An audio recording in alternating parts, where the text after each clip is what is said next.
Olá, bem-vindo ao SAP Now 2020. Sou Eduardo Brunetti, advisor para o segmento seguros, e convidei o Marcelo Macedo, da Porto Seguro, para fazer parte dessa discussão. Bem-vindo, Macedo, se você quiser se apresentar. Olá a todos, bem-vindos ao SAP Now 2020. Sou Marcelo Macedo, sou superintendente de desenvolvimento de sistemas da Porto Seguro e hoje sou responsável por todos os sistemas que suportam os produtos de seguros da companhia, né? Tenho 6 equipes sob a minha gestão, todas elas 100% direcionadas a desenvolver plataformas sistêmicas para todas as linhas de produtos de seguros da Porto. E como que a Porto Seguro está avaliando o cenário atual que está se formando, né? Acho que a gente tem uma nova normalidade, né? Todo mundo está falando desse novo normal, e a gente até discutiu em outras reuniões que as estatísticas foram para o vinagre, né? Não existe mais estatística que seja confiável baseando esse ano, né? E como que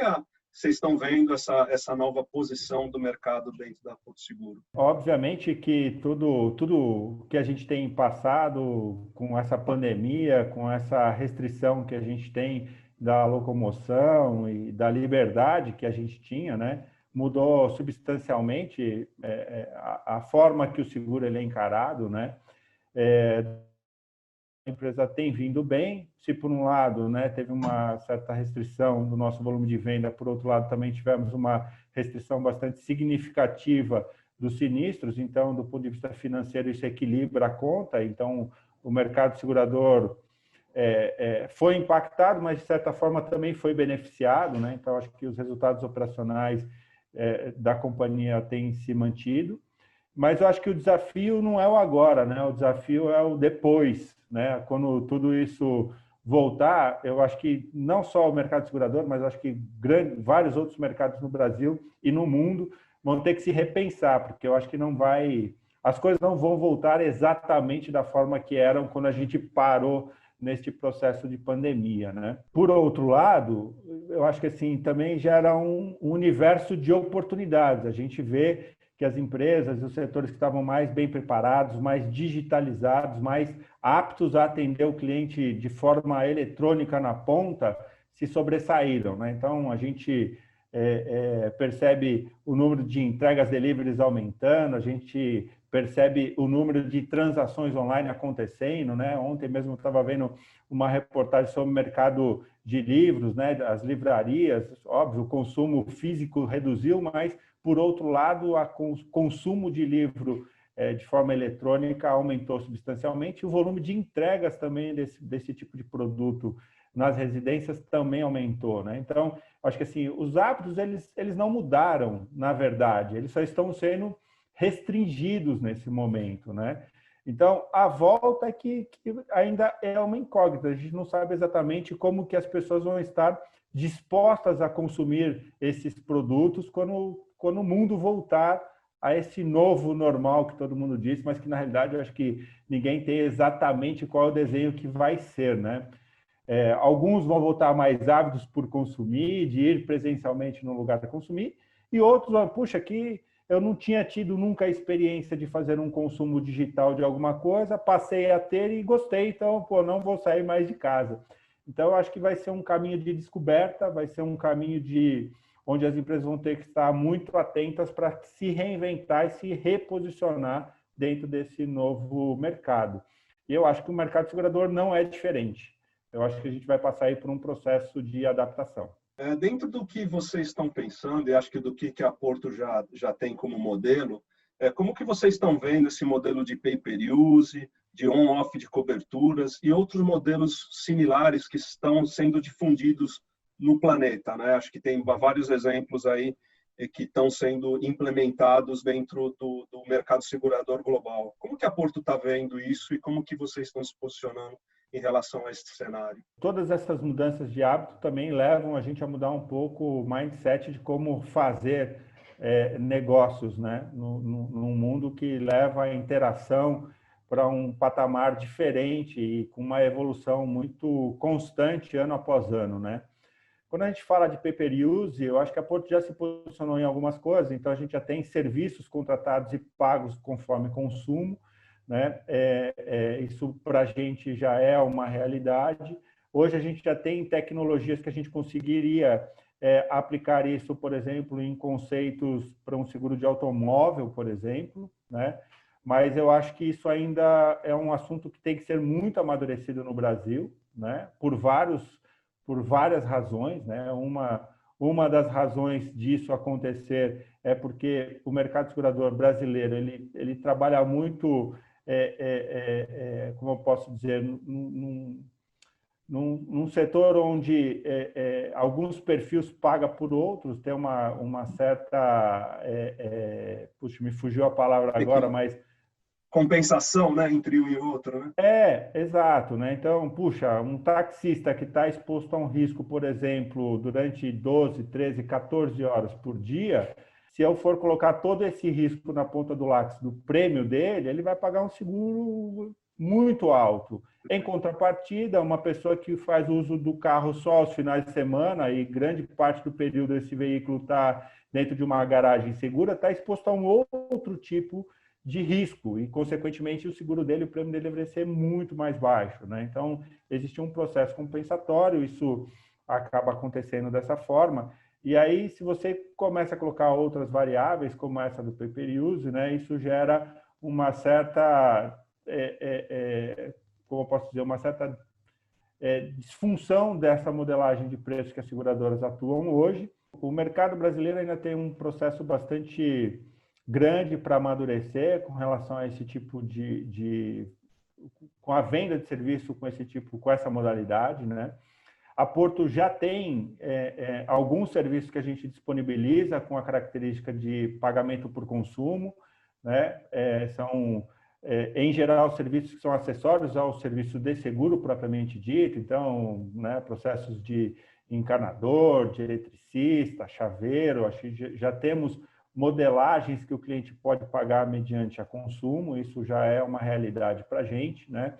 A gente já tem estruturas e plataformas técnicas que nos permitiriam fazer isso do ponto de vista de serviços de seguro, por exemplo, de automóvel, né? Mas eu acho que ainda é um tema que ele requer muitas discussões, não só na Porto Seguro, mas no mercado segurador como um todo, né? No mundo, a gente já vê que algumas seguradoras foram para esse caminho e voltaram, né? No mercado americano, por exemplo, que é um mercado bastante maduro já do ponto de vista de seguro, é um mercado que tentou fazer esse tipo de aplicação e retroagiu, né? Então, acho que ainda requer uma certa cautela para a gente falar sobre isso. Acho que tecnologia, propriamente dito, já não é mais uma barreira, né? Eu acho que hoje a gente já tem tecnologias e capacidade de processamento de dados muito avançados, que isso já seria possível, né? Mas eu acho que ainda tem uma discussão de setor que precisa ser dito, porque precisa ser visto, porque isso traria impactos em outros pilares daquilo que sedimenta a estrutura de serviços de seguros hoje no Brasil. Ah, legal. Há um tempo atrás, e eu acho que esse é um ponto que a gente ainda não tinha discutido um pouco antes, você falava ainda da infraestrutura de comunicações ainda não está muito relacionada nesse cenário de seguros, do pay-per-use, a gente conversou, acho que isso num bate-papo informal lá atrás, né? Você vê que isso melhorou e hoje teria capacidade de entregar esses serviços com a estrutura atual, ou você acha que só com o 5G a gente vai conseguir sair desse cenário e realmente fazer um novo modelo?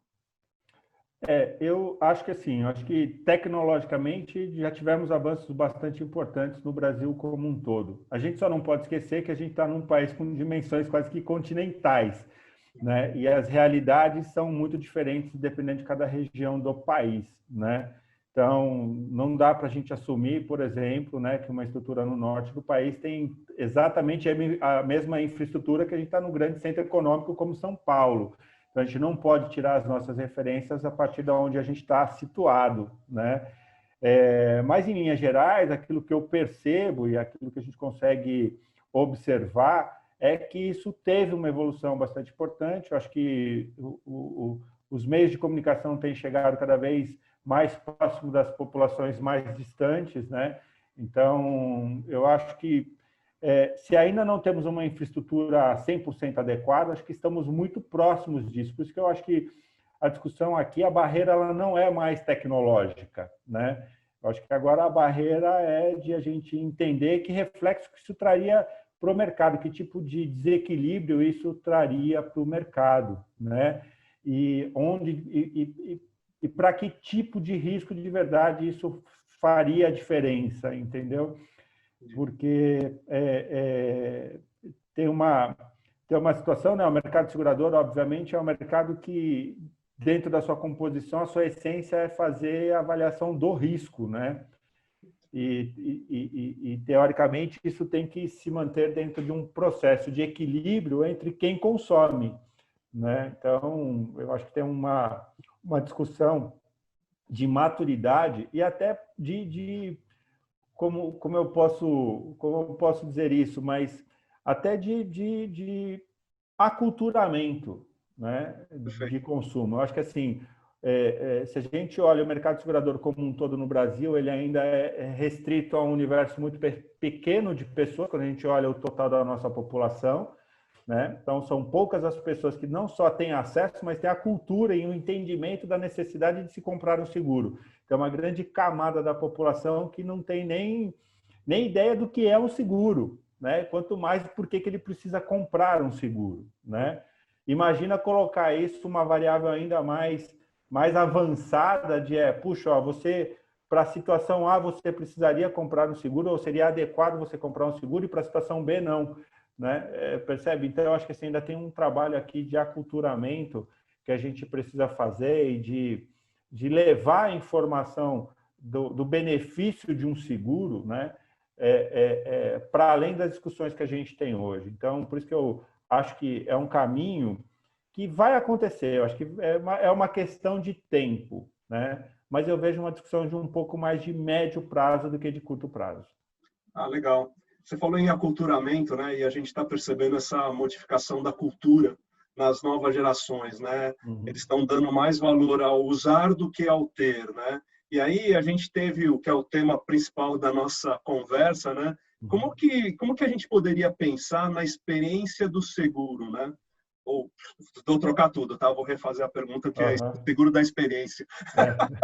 Tranquilo. Vamos voltar.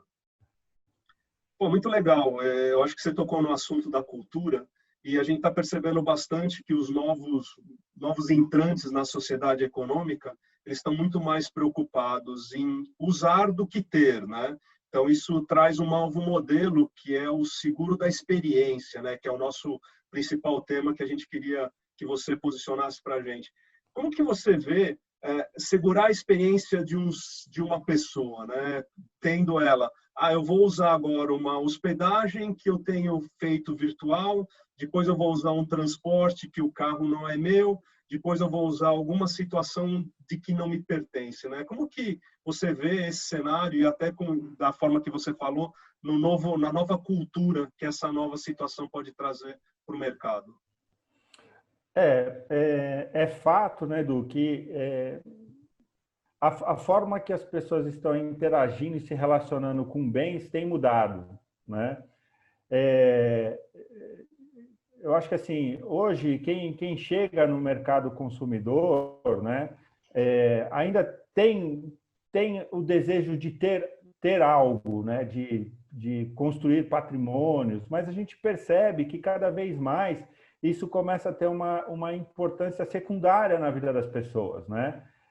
Principalmente dos jovens que vão dominar, né, o mundo daqui a algum tempo, né? Acho que essas pessoas elas começam a entender, né, que o acúmulo de bens não é o caminho da felicidade e que o acúmulo de experiências é que vai fazer dela um ser humano mais feliz, um cidadão mais completo, mais pleno nas suas realizações ou não, né?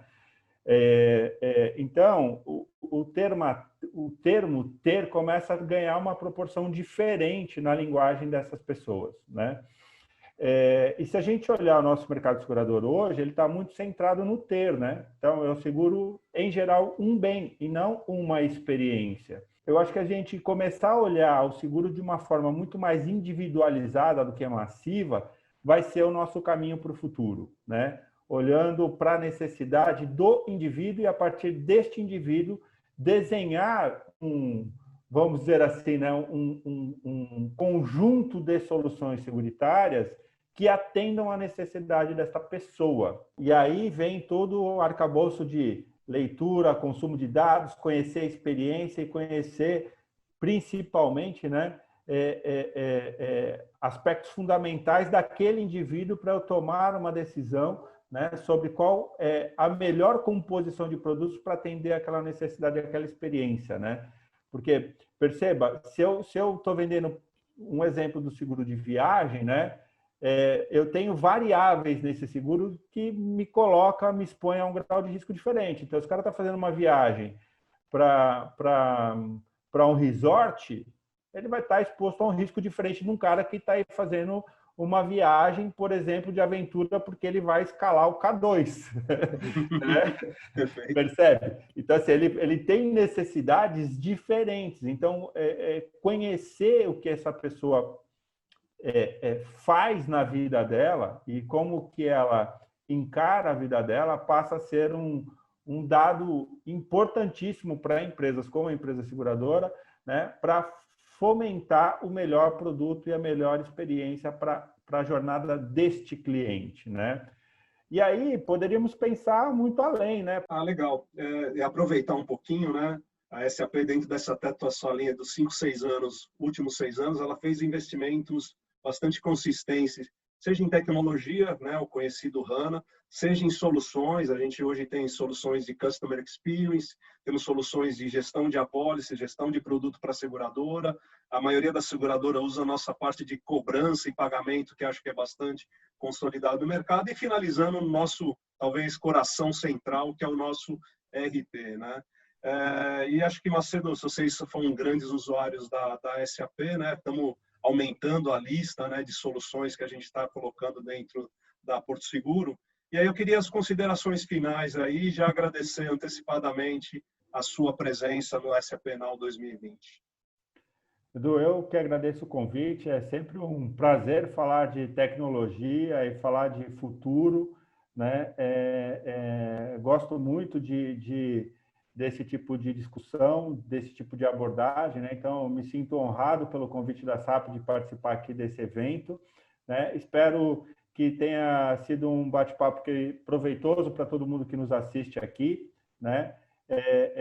E faço votos de que todos estejam bem nesse momento tão crítico, né, globalmente, que a gente tem vivido, né, e me coloco aqui à disposição para outras conversas como essa. Se quiserem me acionar, estou aqui 100% à disposição, porque esse tipo de conversa é que eleva o nosso mercado, que eleva a nossa importância frente a tudo aquilo que a gente faz, né? Então, obrigado de verdade aí pelo convite. Ok, obrigado, e agradeço aos participantes do evento. Abraço. Abraço.